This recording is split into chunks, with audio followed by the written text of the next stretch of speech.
எனக்கு வந்து முதல்ல வந்து பேசிக் ஐஎம் ஏ கிறிஸ்டியன். நான் வந்து ஒரு கிறிஸ்தவன் தான். ஸ்கூல் லைஃப் முடிக்கிற வரைக்குமே என்னோடய ஃப்ரெண்ட்ஸுக்கு பூராமே ஹிந்துஸ் அதிகமாக. ஸோ நான் வந்து அவங்களோட பழகினதுனால அவங்களோட கோயிலுக்கெல்லாம் போவேன். ஒரு கிறிஸ்தவனாக இருந்தாலும் அவங்க வந்து முருகர் வழிபாடு, அவங்க வீட்டிலெல்லாம் சாமி கும்பிடுவோம், அதெல்லாம் போய் கும்பிடுவேன்.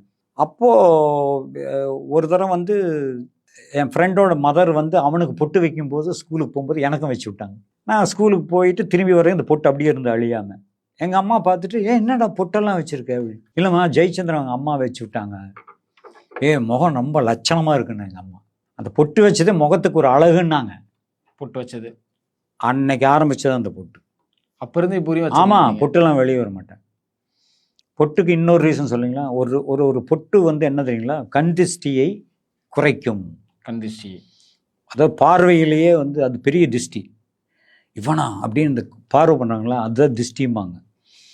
இப்போ உங்கள் கண்ணை பார்த்து பேசும் பொழுது அந்த திருஷ்டி ஸ்ட்ரெயிட்டாக படாமல் டிஸ்டர்ப் பண்ணுறதா அந்த பொட்டு.